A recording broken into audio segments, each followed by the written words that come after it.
Hey everyone, welcome back to the channel. Today I wanted to talk about how we can integrate AI into our content flywheels to save us time and be more efficient with our work. So what prompted this video is that I have been reflecting a lot over the past 3 months on how I've been refining my own content strategy to sort of keep a balance with what I'm doing other than the content, but still being able to have a decent amount of output and quality. And before I get into my personal process and how I'm using AI within it, I want to first kind of set the stage and give some context for you that's watching. So, first, let's talk about what a content flywheel is. So, the way I would describe this is any system or workflow that essentially has one piece of content leading to the next, or the content you produce has synergies between them. So, for example, there was somebody that was at an event I was at and was talking about how he was using his newsletter as inspiration for YouTube videos, which would drive traffic to webinars, which would drive traffic back to his email list. And so that is an example of a content flywheel. Also, very similar to how I have started my content flywheel, which is the newsletter, which we will get into in a second. But the thing I really want to kind of hammer home is that flywheels are systems, and James Clear, who was the writer of Atomic Habits, talks about systems in the context of habits being like we fall to the level of our systems. In the same way, I think that we can have systems for our content, and it's not necessarily being mechanical or robotic with the content, but it's just giving us a framework to work within to save us our sanity and some time. So, without further ado, let me kind of talk about what I do for my process, and then I will kind of dive deep a bit more later in the video on what that looks like for different parts of the process. And so I have my notes up here where I'm just going to kind of talk about what I do as reference. And so the way I've kind of set up my process is I start with a newsletter that I start writing at the beginning of the week, and I publish every Saturday. And the purpose of this newsletter is to be a long form thought piece about a big picture idea that I have. And sometimes I will tie it to a practical example if it's something that I'm working on, or I am able to tie it to a practical example. But generally speaking, it is meant to kind of get the creative juices flowing and to have sort of a theme or a topic during the week. And what I found personally is that when I write long form, I'm able to actually clarify my thoughts a lot more. And I'm essentially doing a lot of the hard work for content that I'm going to be producing on other platforms before I even start, because my mind is already kind of spinning its gears around the certain topic that I'm going to be talking about on all platforms. The next thing I do after I write the newsletter is I will spend about 4 hours maybe in a week in like 30 to 60-minute blocks, and I will use a combination of tools I've built, or I will be prompting ChatGPT or Claude, and I will be repurposing the long form text into sets of tweets, threads, and LinkedIn posts. After I'm done with that, I usually get started on my YouTube video, which I have set up to be posted the week after I publish the newsletter, so I can drive more traffic back to the newsletter by plugging it in the description. And I would even say this video right now is an example of the content flywheel because I wrote about it last week. And what am I talking about right now? I'm talking about that exact topic.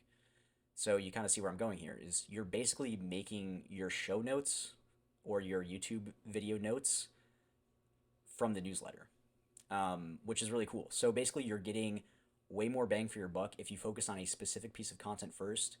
That is probably one of the lower like parts of the funnel, something that's deeper that would take people longer to get into, might require them to spend more attention, which is not always something people are willing to do, which is fine because it's supposed to be kind of a trickle down from the other platforms. And after I'm done with the YouTube video, usually I would say constantly throughout the week, this is my process for the last part, which is research and synthesis. So that's basically me just exploring different ideas I have and collecting notes about it throughout the week. And sometimes when I don't really know the certain theme that I'm thinking of, I will just throw my notes into ChatGPT and I will have it generate some common themes that are prevalent within all of the notes that I've collected. So that is kind of my content flywheel in a nutshell. So to recap, it's basically start with a newsletter that is published every Saturday, so a weekly long form newsletter, which is repurposed into LinkedIn posts and tweets. And then it is used for inspiration for a YouTube video if I don't have another pressing topic that I want to talk about for the YouTube video. Otherwise, it'll be kind of put on the backlog. And throughout the week, I will be collecting notes, and then if I don't have any inspiration or ideas for a certain topic, I will use ChatGPT or other AI tools to kind of synthesize different ideas from the notes that I've collected. Now that I've kind of explained that, I would like to show you which parts of the content flywheel process that I actually use AI in a bit more detail. So let's jump into the newsletter portion right now.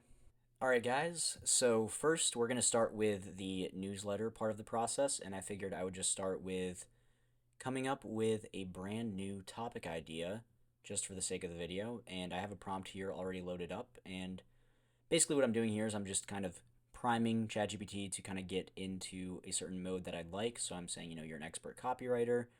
I'm telling it that I would like it to come up with ideas that ride the line between being valuable and digestible by the reader, but are also on brand with who I am. And so below that, I also have a bit of context for them. So I'm saying, like, I'm a creator, software developer.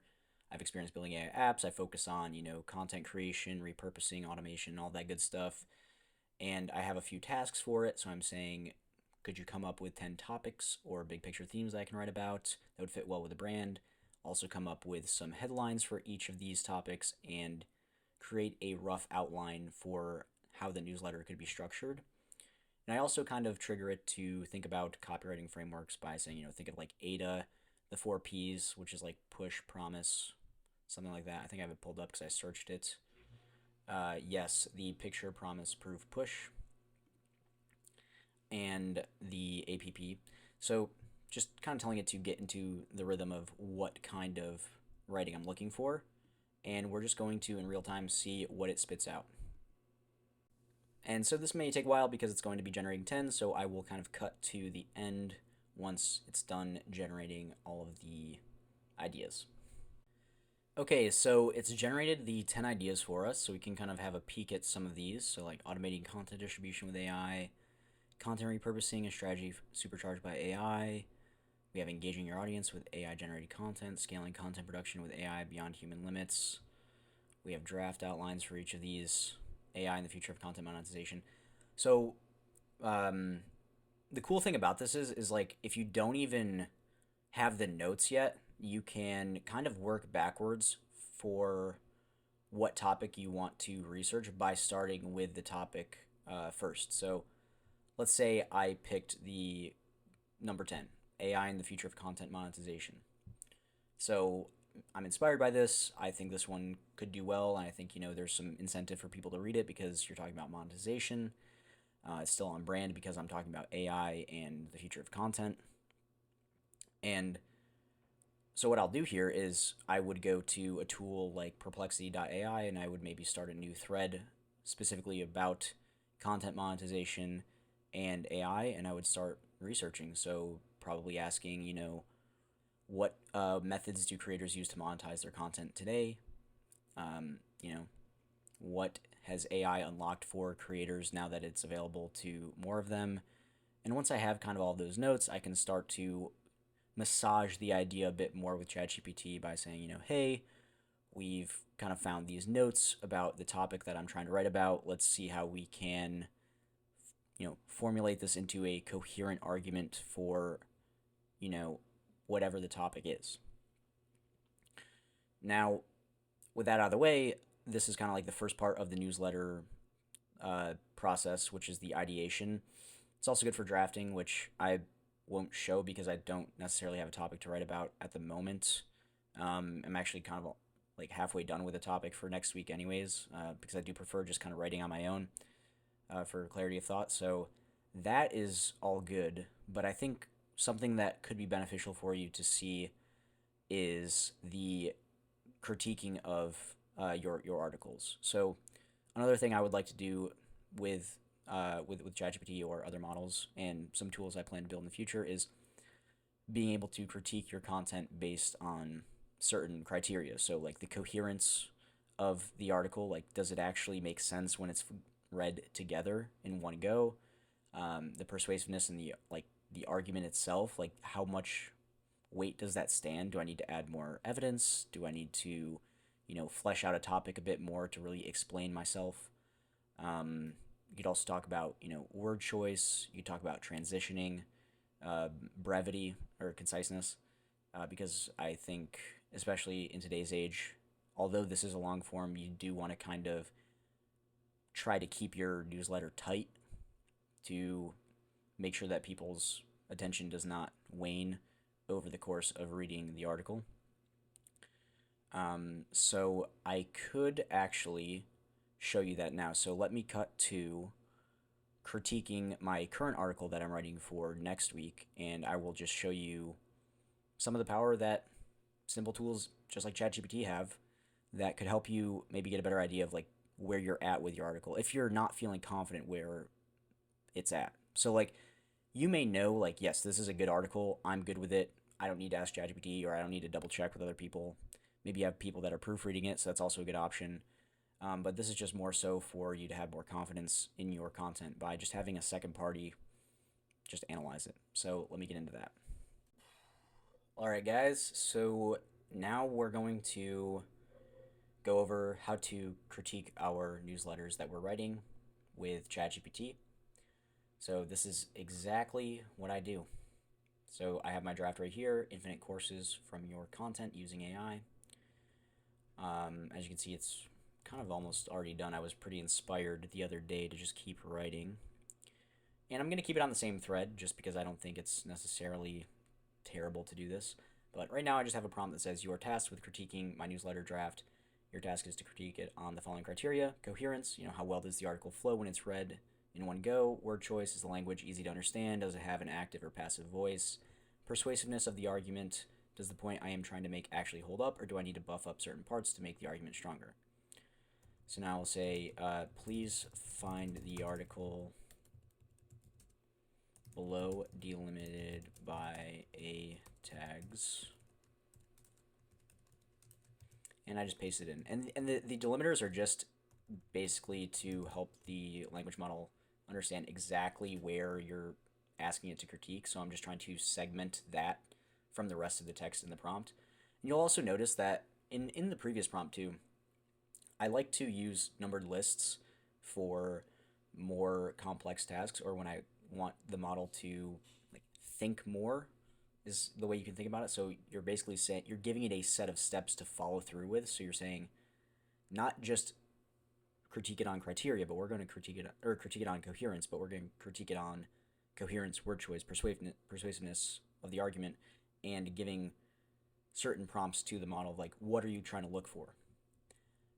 So now I'm just going to hit this, and then I will show you the final result once it's done. Okay, so let's take a look at what ChatGPT had to say. And a small caveat here, what it says may not necessarily be what you're looking for either. Like maybe it has an opinion that is just not something you agree with.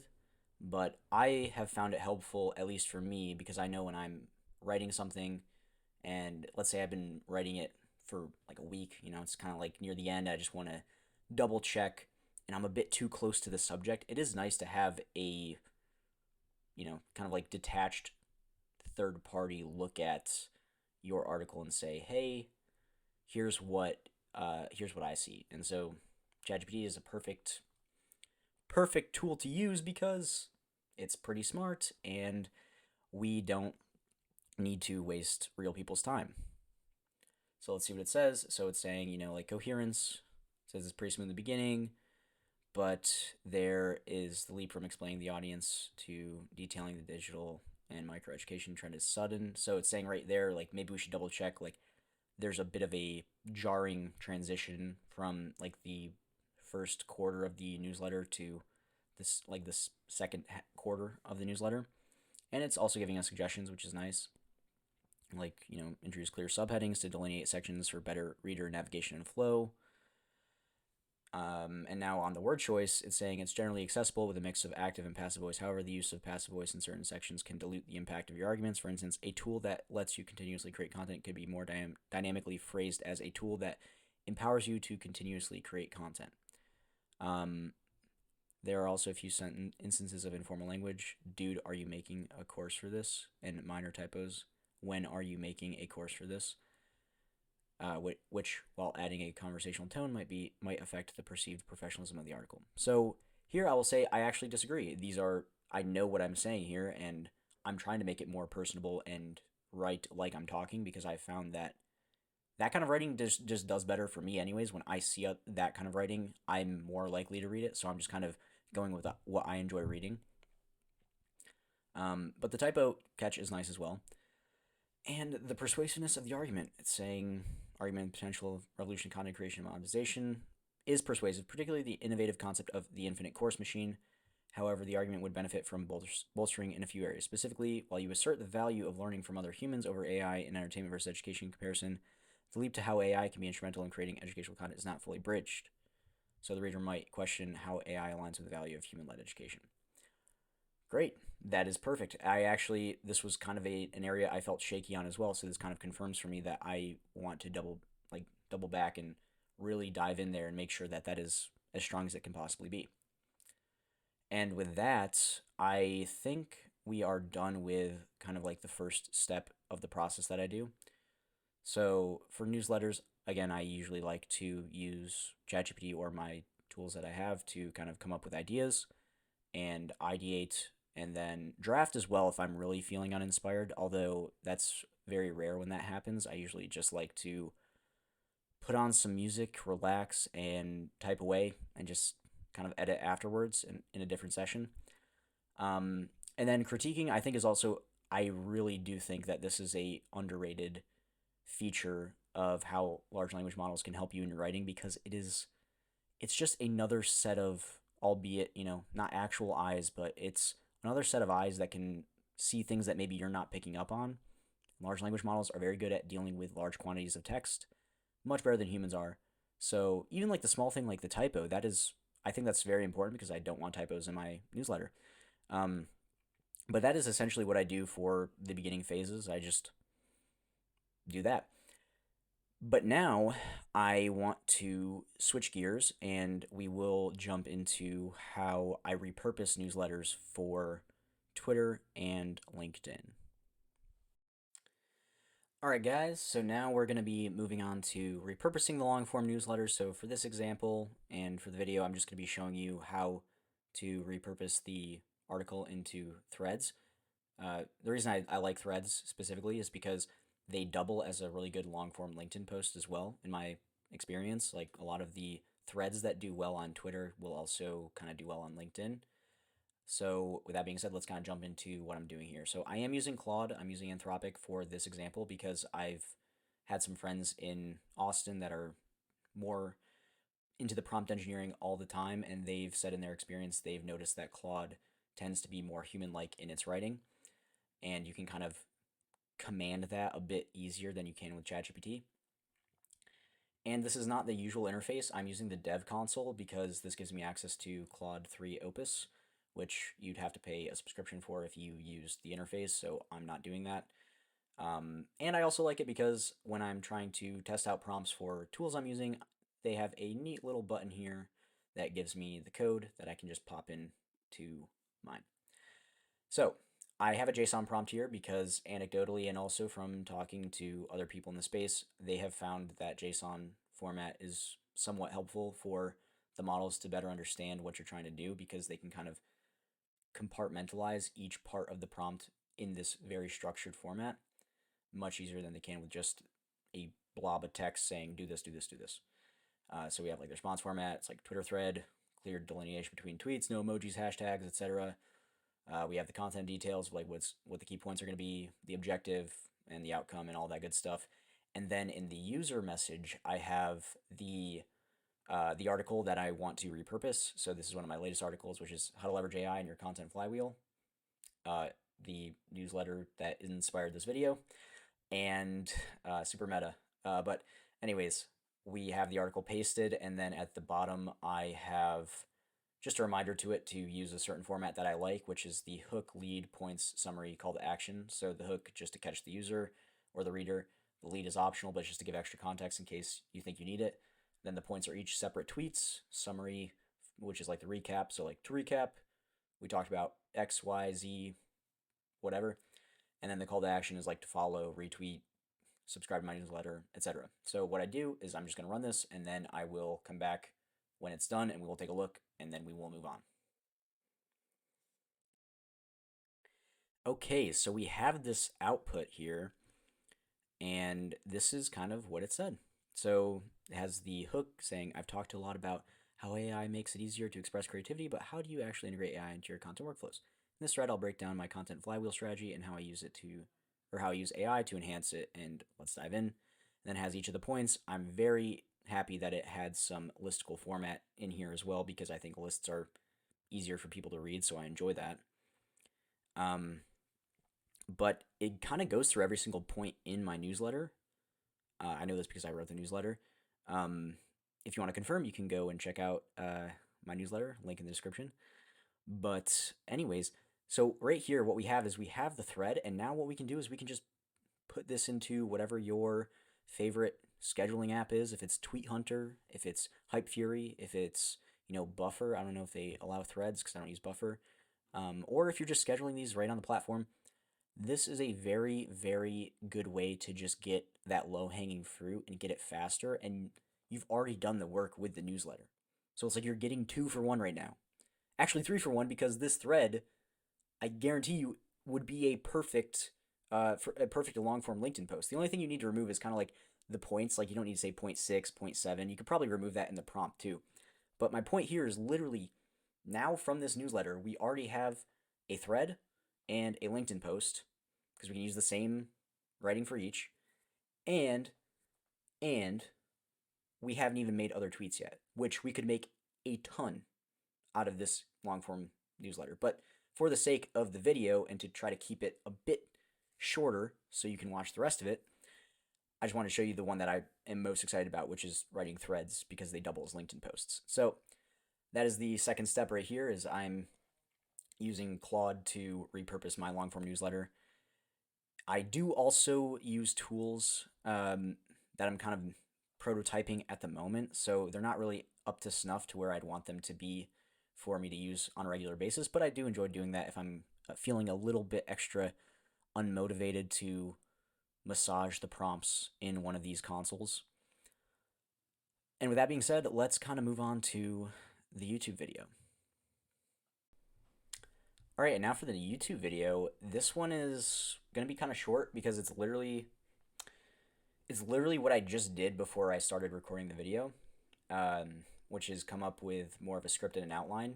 And basically what I do here is I go to vidIQ's custom GPT. The reason I do this is because they're able to connect to your YouTube channel and kind of get your analytics and kind of get a better sense of what audience you have, so they know what would probably do better based on your current stats.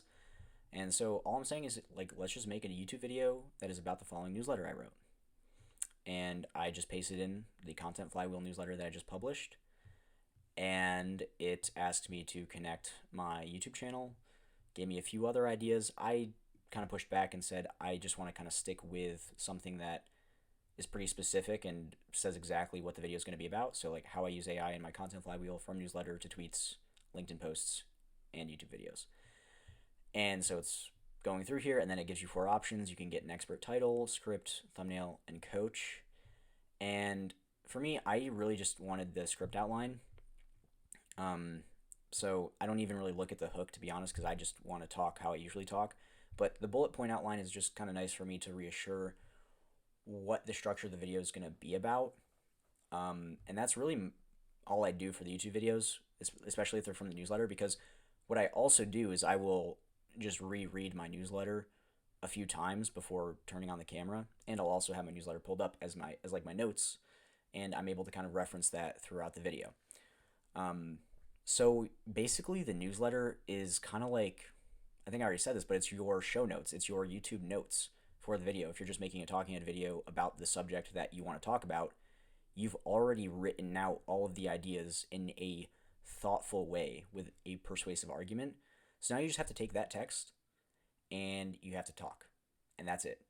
So that is really all I do for the YouTube video, unless it's another topic, which I usually come up with those and I'll just do them. But the newsletter is just a really nice way to double the amount of videos. If I come up with 2 videos, I'm able to record one and put my content from the newsletter onto YouTube and drive traffic back to the newsletter as well. And that is pretty much it. I gotta say, I do have some other tools kind of with YouTube videos specifically, and helping, like, once I'm done with recording, I have like a post-production tool that I use, and I believe it's in a later video, and I'll link that in the description below. But basically what it does is it'll take in the video, it'll read the transcript, because first it will transcribe it using OpenAI's Whisper model, and then it will create kind of a summary overview notes on what the video is talking about, and then I run it through another series of prompts with my code to just generate tweets and LinkedIn posts, as well as images that are related to the YouTube video's content, so I can kind of pair the tweets with images for pattern interrupts. So I do enjoy that, and I'm still iterating on that because I want to add more to it, like adding, an SEO or a YouTube SEO optimized description to the video, suggested tags to use in the video, and all that good stuff. But that is not exactly what we're doing here, because that's from YouTube to Twitter and LinkedIn. It's not from newsletter to YouTube. But that is something else I do, so there's a bonus for you. And I don't think the synthesis and the research necessarily need a video on it, because it's pretty straightforward for myself right now. It's me literally going to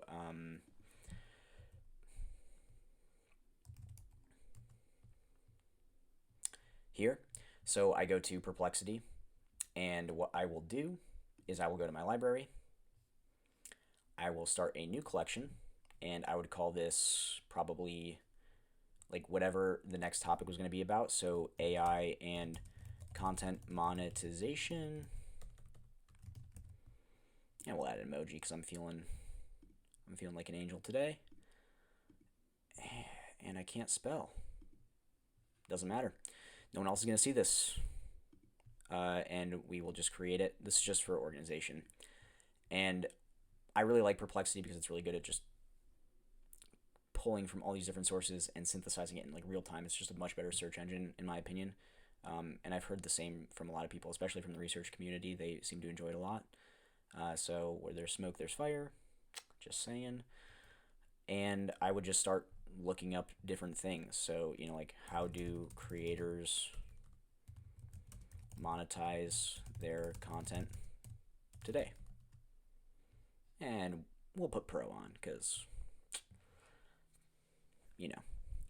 we'll go with YouTube and blogging and Twitter and send. So it has pro searches too, which I like to use if I'm really trying to look for something. So I'd probably use the pro searches in the beginning just to get really nice answers from the beginning until I run out. And so it's kind of talking about different ways creators monetize. And so the reason I'm looking that up is because before we even talk about AI and content monetization, we should just understand how creators are monetizing today. And I am aware of a good amount of the ways that they monetize, but I want to make sure that I'm covering my bases, and maybe there's other ways that I'm unaware of that would actually be better to talk about in the context of like AI and content monetization. But hey, who knows, because we're just starting the research process. So that's something that we'll have to look into. So here we go. It's just talking about all different ways that creators monetize. So now maybe we could say, how has AI helped creators monetize their content in new ways? Because maybe somebody has already written about this, and maybe they've already given us resources in that article that they wrote, or maybe there's research about this already and we don't know. So we're asking Perplexity to help us find it faster. And it's all organized. It's super nice. So we've got personalized advertising and user targeting. That's pretty cool. We have automated content creation and curation. That may be kind of up my alley, and they have the sources here, especially the automated content creation part. Optimization of monetization strategies. That's actually honestly a very good point. Like, AI could be like your sidekick for your business, like back end for whatever your content front end is. So if you're a creator and you're not really business savvy, you have probably the smartest kid in school on your laptop. So I would ask him or her for help if you're not sure. Just get ideas going. And so this is my process for research and synthesis. I'm not going to pretend like I'm a PhD expert researcher and I have a set process. I'm very, very, very sporadic with my research. I just go with what questions come to mind, and I will just take all of this and I will review it later. I'll pick out the parts that I actually like, and then I'll take the parts I actually like and I will put that into ChatGPT and I'll say, let's start coming up with some topics or themes that we can include. Like, is there anything relevant in here that we can include in the newsletter for the topic of AI and content monetization? And that's really it. So that is the video, guys. Again, I really just wanted to share with y'all how AI can be used in a lot of places in your content flywheel process, wherever it is, from start to finish, the research, the whole thing. And these are just the manual ways to do it. I'm working on some automated ways to do it as we speak, but in the meantime, you can get started just by doing this. And it's most of these tools, there's free versions. It's fairly accessible to anyone that has a laptop and you're not, blocked in your country for whatever reason. I don't know if any of these tools are blocked in any countries. I'm sure they are. But the point being is that if you are trying to be competitive in the marketplace for attention and you're a small team or you're an individual, this is kind of like what I'm talking about, like the one-man studio.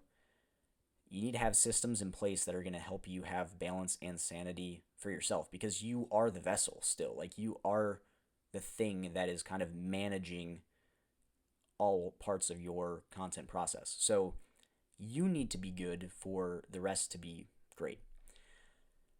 And that is why I wanted to show you how I have come up with this content process, because I've enjoyed a lot. I've found it to be pretty good for my sanity, and I want to share it. So that's enough rambling for the video. If you guys liked it, you can drop a like, drop a sub, drop a comment if you have any thoughts on this. If you have other content flywheel processes that you do personally, DM me on Twitter, hit me up. You can also join my school. It's a free community where I put a lot of my resources for teaching y'all how to become a one-man studio with AI. And other than that, I have nothing else to say. So thank you for watching, and much love and peace, y'all.